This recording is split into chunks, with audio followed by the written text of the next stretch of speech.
Queridos amigos, es un placer para mí, como presidente de la Fundación Bamberg, dar la bienvenida a tan ilustres representantes del sector de la salud en México, país hermano, querido y admirado. Mi agradecimiento al doctor Juan Eugenio Hernández Ávila, profesor e investigador en ciencias médicas del Instituto Nacional de Salud Pública, quien ha tenido la gentileza de acompañarme en este acto inaugural. Mi agradecimiento y felicitación a todos los ponentes de las dos sesiones que prometen ser magníficas. Muchas gracias a todos. El despegue tecnológico, la medicina y los servicios sociosanitarios están experimentando una transformación imparable hacia nuevas soluciones a los problemas médicos y sociales relacionados con las enfermedades, con discapacidades, con la gestión de los recursos, con los sistemas de información y las comunicaciones.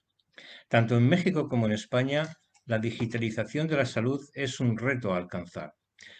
Toda la información digitalizada e integrada, tratable y al alcance de los médicos y profesionales de la salud y de los pacientes. Esto es lo que se desea. Con estaciones clínicas inteligentes al alcance de médicos y enfermeros, con ayudas al diagnóstico y a la prescripción terapéutica y su seguimiento, y desde las que se pueda tener acceso a toda la historia clínica de todos los episodios y procesos por los que ha pasado un paciente.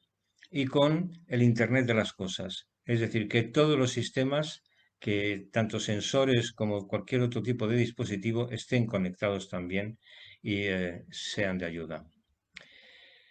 El enorme desarrollo de las tecnologías de la salud, incluidas las plataformas informáticas, la conectividad, el software, el procesamiento de datos, la inteligencia artificial, los sensores para el cuidado de la salud y los usos relacionados, han permitido a las partes interesadas reducir las ineficiencias, mejorar el acceso, reducir los costos, aumentar la calidad y hacer que la medicina sea más personalizada para pacientes, además de facilitar la prevención, el diagnóstico temprano y el manejo de condiciones crónicas fuera de los entornos tradicionales de atención médica.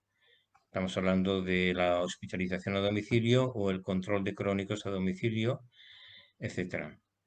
Este foro abordará preguntas como ¿qué nos depara el futuro? ¿Cómo aprovechará la medicina los avances tecnológicos? ¿Cuáles son los avances más importantes que ya se están produciendo en la medicina? ¿Cuáles son las estrategias de inversión para incrementar la I+D? Y, si es posible, también los problemas de financiación. En el futuro, la sostenibilidad de los hospitales puede depender en gran medida de la correcta gestión de su capacidad de generar innovación. Innovación que se ha de generar conjuntamente con universidades, con institutos y con centros de investigación. El camino no es solo plantear ideas, sino transformarlas en procesos o productos que generen valor y, por supuesto, retorno económico. Para hablar de todo esto, hemos reunido a directores de hospitales, a directores de tecnologías de la información, a directores de innovación y directores de servicios generales de grupos hospitalarios públicos y privados. El vertiginoso desarrollo de los sistemas de computación que han pasado de trabajar con megabytes, fijaros, 1 millón de bytes, ¿no? Esto hace 10 años, ahora pasaron a trabajar con terabytes, con 1 billón, es decir, con 1 millón de millones, 1 billón eh, mm, europeo. Pero los grandes servidores de datos trabajan ya con petabytes, con exabytes, con zettabytes, con yottabytes, con brontobytes y con geobytes. Es decir, un geobyte equivale a 10 elevado a 12 bytes, es decir, 1 billón de billones, son 12 ceritos. Esto ha permitido el tratamiento masivo de datos no estructurados, lo que llamamos Big Data, que mediante el uso de algoritmos, pues la inteligencia artificial y el autoaprendizaje de la máquina, lo que se llama machine learning, está suponiendo una revolución en el avance científico de la medicina y del conocimiento en general. El desarrollo de la inteligencia artificial va a inundar todos los actos de nuestra vida. en la investigación científica, en las finanzas, en los negocios, en la educación, en la industria, en los servicios y, por supuesto, en la sanidad. Será de imprescindible utilización para el seguimiento epidemiológico, para la salud pública, para la gestión de los hospitales, para la gestión de los pacientes y de manera individualizada para la promoción de la salud de la población, el diagnóstico precoz y la realización de la actividad asistencial y clínica. Pero el resultado más espectacular, tal vez, será el apoyo a los profesionales sanitarios durante el desarrollo de su práctica clínica, tanto en la determinación del diagnóstico como en la del tratamiento y la prescripción terapéutica, su aplicación, los cuidados y seguimiento del paciente. Y toda la información resultante de toda la actividad sanitaria y clínica se volcará a una base de datos, a un Big Data, para alimentar al sistema y mejorarlo. Esta pandemia ha sido un claro desencadenante de la utilización de Internet y las tecnologías de la comunicación audiovisual, tanto de voz e imagen como de documentos y datos en todos los entornos, y también en sanidad. Las empresas privadas y los particulares así lo han hecho, y las comunicaciones entre empleados, entre amigos y familiares se han intensificado enormemente. Los ciudadanos pueden hacer fotos ampliadas de enorme calidad a través de su smartphone, controlar sus constantes vitales y mil cosas más. El mercado ofrece multitud de soluciones de conectividad con sensores de alta capacidad para detectar y medir datos médicos conectados a su teléfono móvil y demás dispositivos. Todo tipo de constantes de todo, pues vamos a ver, por ejemplo, el pulso, es decir, las pulsaciones por minuto, o, o la tensión sanguínea, o, por ejemplo, los datos sobre el nivel de glucosa, etcétera, etcétera. La realidad de la calle está superando y yendo muy por delante a la capacidad tecnológica de la mayoría de los centros sanitarios públicos y privados. La posibilidad de reuniones virtuales compartiendo documentos y datos ha agilizado el trabajo de las empresas de manera muy eficiente, abaratando los costes y mejorando la eficacia.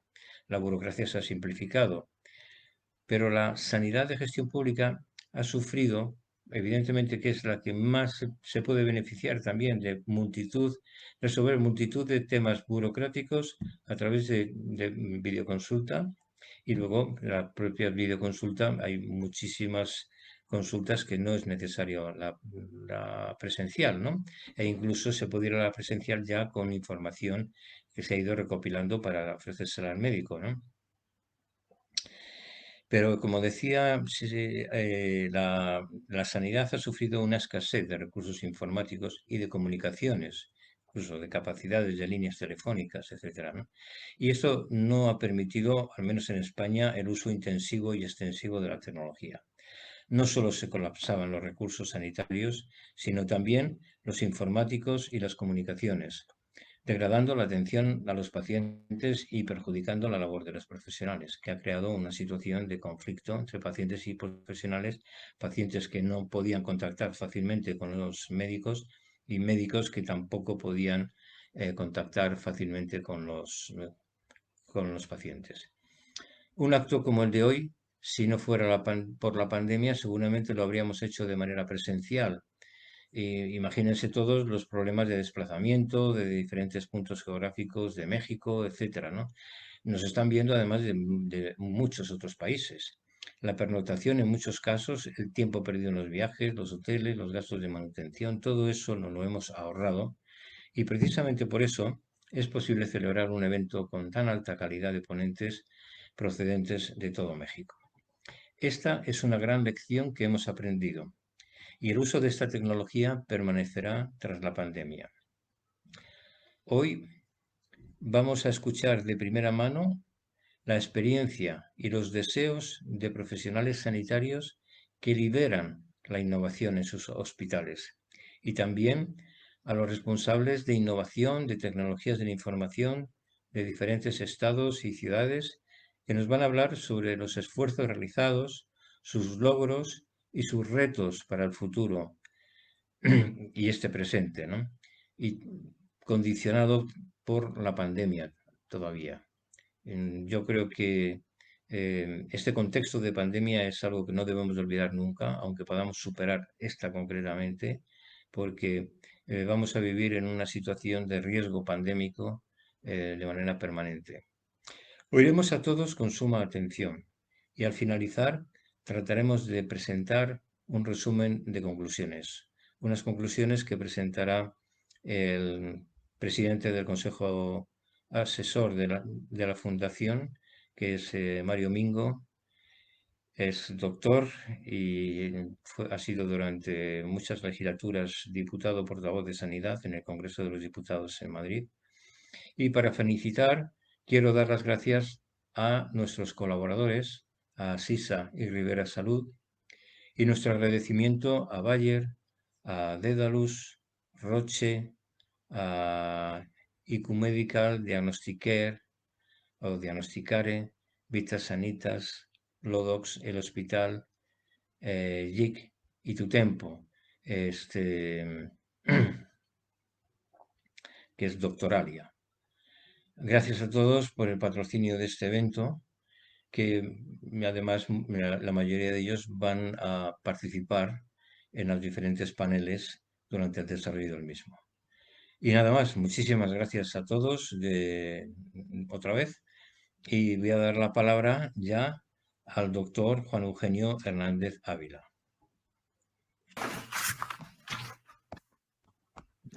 Juan Eugenio, por favor, tienes la palabra. Muchas gracias, muy amables. Buenos días, realmente es un gusto estar aquí, señor Ignacio Parra Rodríguez Santana, presidente de la Fundación Bamberg, a nombre del doctor Juan Ángel Rivera do Marco, y quiero agradecerle muchísimo esta invitación a este importante evento que es el Foro de Información Digital en Salud en México. Sin duda alguna, el avance en las tecnologías de la información y la comunicación han tenido un impacto muy importante en el sector salud. Y cada vez contamos con mayor disponibilidad de datos y con mayor oportunidad estos mismos. Y con ello, el desarrollo de las nuevas metodologías analíticas, pues se ha ampliado nuestra capacidad para generar conocimiento en salud y en salud pública.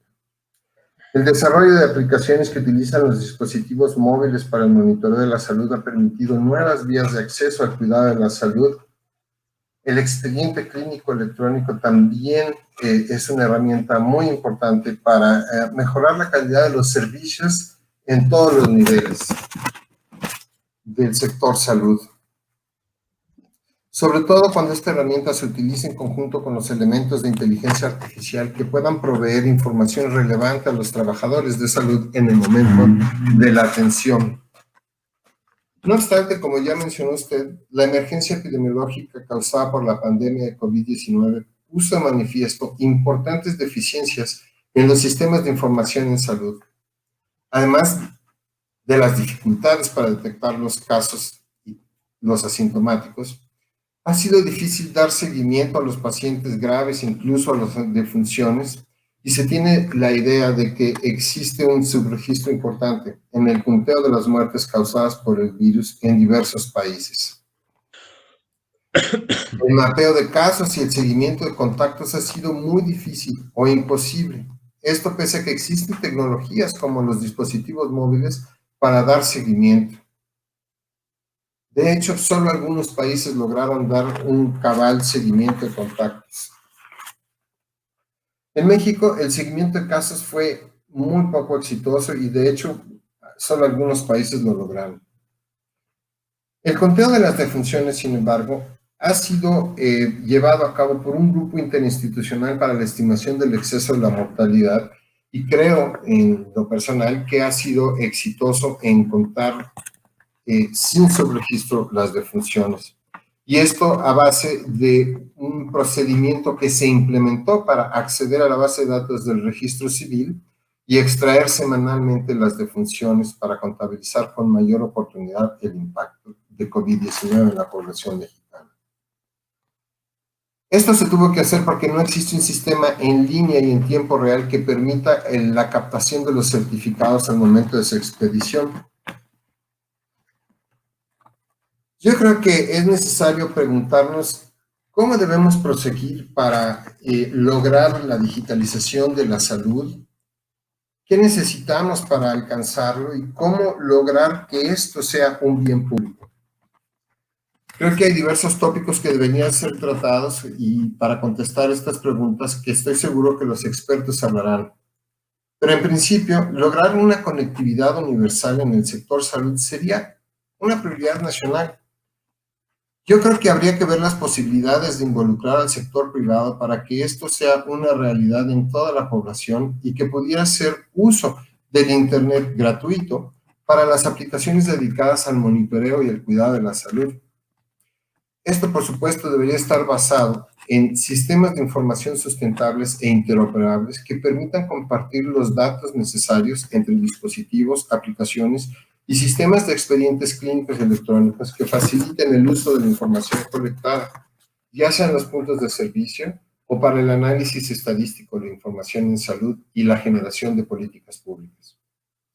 Debe de haber un plan de largo alcance que garantice precisamente una plataforma estable para la transmisión, el almacenamiento y el acceso y uso de la información en salud. Otros puntos cruciales en la digitalización de la salud son los derechos humanos y la protección de la información.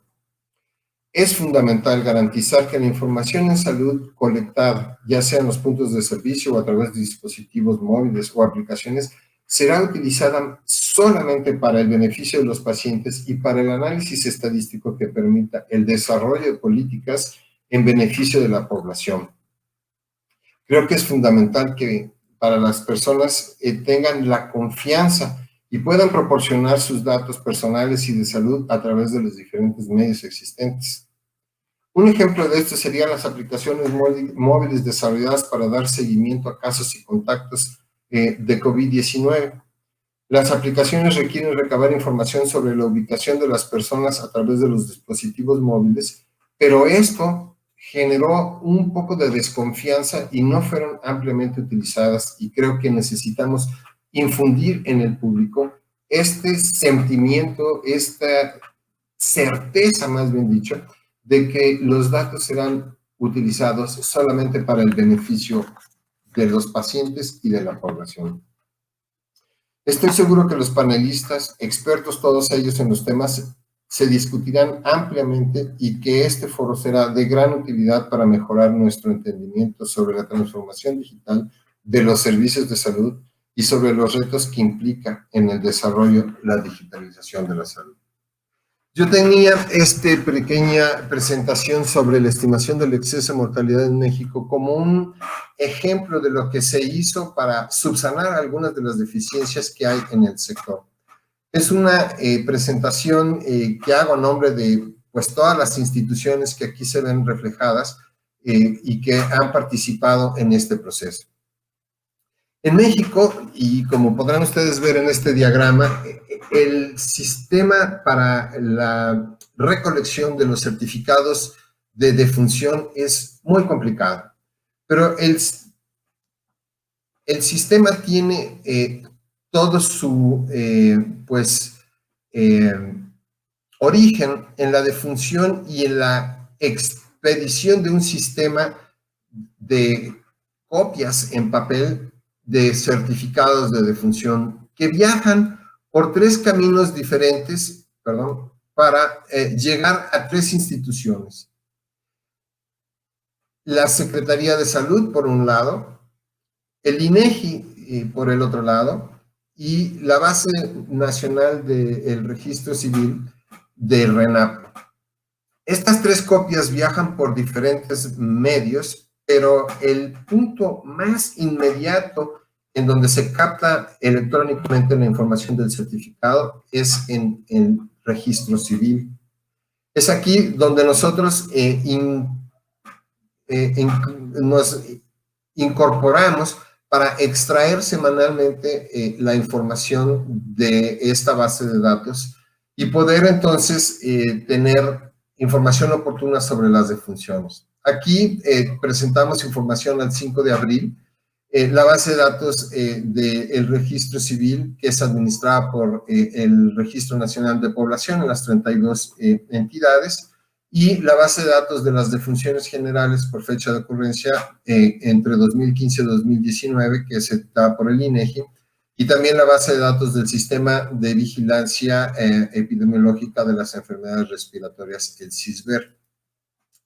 La idea de esto fue hacer una metodología para la estimación del exceso a la mortalidad basada precisamente en el comportamiento semanal de la mortalidad en los 5 años previos, y para ello restando las defunciones esperadas de las defunciones observadas durante la pandemia, para calcular entonces el porcentaje de exceso y el total de defunciones.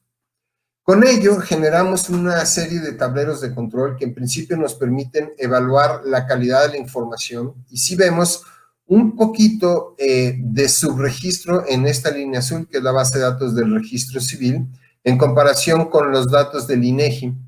Esto se debe a que hay una serie de funciones que no son captadas, sobre todo las accidentes y violencias, a través de la base de datos del registro civil debido a los mecanismos de captación de la información. Sin embargo, con esto pudimos hacer una estimación muy real del exceso de las defunciones en México, y aquí presentamos una gráfica sobre su comportamiento hasta el 5 de abril, ¿sí? Y con respecto a estas líneas verdes, que son lo que nosotros denominamos el canal endémico, y la línea verde fuerte, que serían las defunciones esperadas, el percentil 90 para cada una de las semanas. Esto nos ha permitido tener una importante información para la toma de decisiones por grupo de edad y sexo, ¿sí?, que se publica quincenalmente en los portales de coronavirus del sector gubernamental en México. Con ello, lo que nosotros hemos visto es que a esa fecha había 1.336.000 defunciones acumuladas desde el 2000, de enero del 2020 hasta esta semana 9 del 2021, con un exceso de 444.000 defunciones en ese momento, que equivalía al 49% de exceso con respecto a lo esperado. De estas, 316.000 muertes eran asociadas, sí, con COVID-19. El 71% del exceso de las defunciones entonces estaba causado por COVID-19, y había pues un 28.9% de defunciones que podrían ser causadas por otros padecimientos, en especial diabetes y enfermedades cardiovasculares. Y en el CISBER se habían confirmado 196.272 defunciones. Sí, los hombres fueron más afectados. El grupo con mayor número de defunciones fue el de 65 y más. Sin embargo, porcentualmente en México, a diferencia de otros países, el grupo con más defunciones fue el de 45 a 64. Importantemente, las mujeres de 20 a 44 tuvieron un poco más de exceso de mortalidad que los hombres en ese grupo en particular.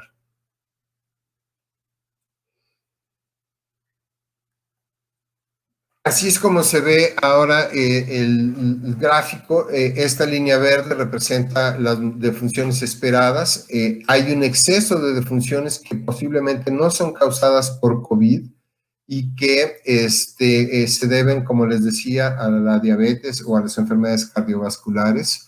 ¿Sí? Hay una diferencia clara entre lo que está marcado por el CISBER y en rojo o más oscuro lo que por la base de datos del registro civil. Sin embargo, cabe mencionar que el CISBER es un sistema, digamos, centinela, y que sí capta la curva y el sentido de la curva en su concordancia con lo que vemos en la base de datos de las defunciones del CISBER, del RENAPO. Y este es un mapa de calor que desarrollamos para determinar cómo va la epidemia a lo largo de los estados. Creemos que la publicación de estos resultados ha sido oportuna y ha ayudado a la toma de decisiones. Hemos publicado ya ahorita 16 boletines estadísticos, este tablero que se actualiza cada 15 días, y tenemos un artículo publicado en la revista Salud Pública de México y otro que ya viene en camino sobre las causas, además de las defunciones ocasionadas por COVID-19. Creemos que los datos, por su naturaleza, pues tienen problemas, por supuesto, de cobertura y oportunidad, pero que las actas de defunción son más oportunas, aunque pues reflejan el lugar donde se registró la muerte y no el lugar de residencia. Sin embargo, el lugar de ocurrencia de la defunción pues es muy similar, dado que pues, no hay mucha pues, movimiento de cadáveres entre las entidades federativas. Lo que sí vemos es que se requiere reestructurar el sistema de información de las defunciones con el fin de hacerlo mucho más integral y oportuno, y que, bueno, el análisis de la mortalidad por causas sigue siendo un tema a nivel global que requiere mayor estudio, y esperamos próximamente ofrecer información al respecto pues más detallada. Con esto termino esta pequeña presentación sobre pues, los esfuerzos que ha hecho México para subsanar precisamente pues, deficiencias en los sistemas de información, y que han sido respuestas oportunas para pues, proveer información para la toma de decisiones y para el público, y que son consultadas realmente pues, bastante. Bueno, con esto me reitero mi pues, interés y el deseo de que este sea un importante seminario y que se vayan pues avanzando en el entendimiento de lo que la digitalización de la salud es y cómo alcanzarlo para que realmente llegue a ser un bien público aceptado pues no nada más por la comunidad médica y de la salud pública, sino por el público en general, y esto realmente permita esta colaboración pues a todo nivel. Muy bien, Muchas gracias. muchísimas gracias, doctor. Ha sido un placer escucharle. Se está constituyendo ya la primera sesión, los componentes de la primera sesión, y antes de darles paso, yo quería recordarles a todos que tienen una función en la plataforma de networking que va a estar luego abierta, una vez terminadas las intervenciones, va a quedar abierta para que puedan interactuar, conversar y celebrar video reuniones con cualquiera de los asistentes a este evento. También quería recordarles que tienen un apartado que se llama Sondeos, donde hay una serie de preguntas que nosotros hacemos y nos gustaría mucho que lo cumplimentaran con el fin de hacernos una idea del pensamiento que que impera en este evento, ¿no? También quiero decirles que hay otro apartado dando en la figura de Expo, donde se acceden a los stands. Son stands virtuales. Es decir, son stands virtuales de cada uno de los, o de, no sé si todos, pero de varios de los sponsors, donde ellos presentan su producto o presentan su compañía y bueno, pues se pueden hacer una idea. También a partir de ese stand pueden conectar con la persona que ellos han indicado, como la persona de conexión, para poder celebrar una conversación, una reunión o concertar una cita. Estas son las tres cosas que quería decirles antes de que demos paso a, a la siguiente, a la sesión y nada más. Muchísimas gracias a todos y yo estaré con todos ustedes luego al final en en el espacio de la clausura. Hasta entonces, un abrazo a todos y nos vemos. Muchas gracias.